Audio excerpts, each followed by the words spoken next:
Hello everyone, hope you're having a great day. Today I'm going to do a review for the movie Blood Vessel. Blood Vessel is a 2019 Australian-made horror film which aired on the Shudder streaming service in 2020. It's directed by Justin Dix and stars Alyssa Sutherland, Nathan Phillips, and Alex Cook. Blood Vessel is set during the final year of the Second World War. After an Allied ship is sunk in the North Atlantic, a group of survivors on a raft stumble upon a mysterious ship. They immediately recognize that it is German, but board anyway, seeing no other option, but are surprised to find that it appears to be abandoned. However, as they explore, they discover that they aren't alone. They find a little girl who seems to be looking for her family, however, neither she nor her family are what they appear to be. At its heart, Blood Vessel is a typical creature feature, and while it's not likely to shake up the genre in any real meaningful way, it doesn't have to. The effects work is fantastic, and the reveal of the threat is very well done. There are points that seem very reminiscent of Ridley Scott's Alien or its first sequel, especially the inclusion of the girl and her doll, who's apparently the sole survivor just like in Aliens, although that storyline shifts dramatically as the film progresses. The acting and general story was serviceable enough, although I'm still wondering how a Russian soldier ended up in the North Atlantic, but of course much weirder things happened during the war.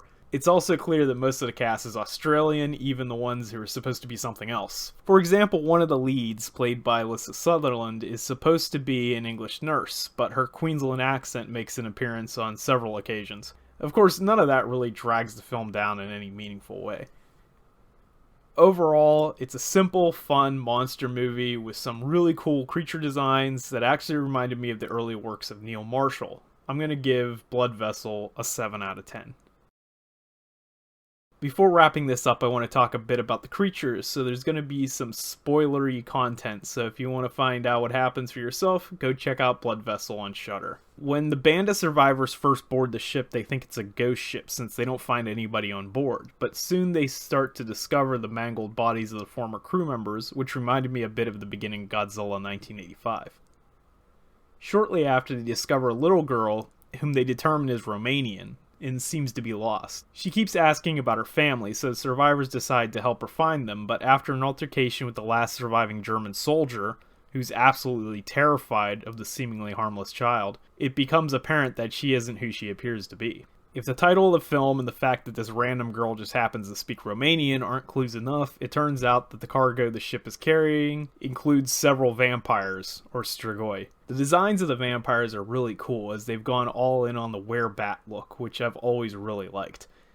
As I mentioned, it reminded me a bit of a Neil Marshall film, and I would have loved to see the dog soldiers go up against vampires of this style.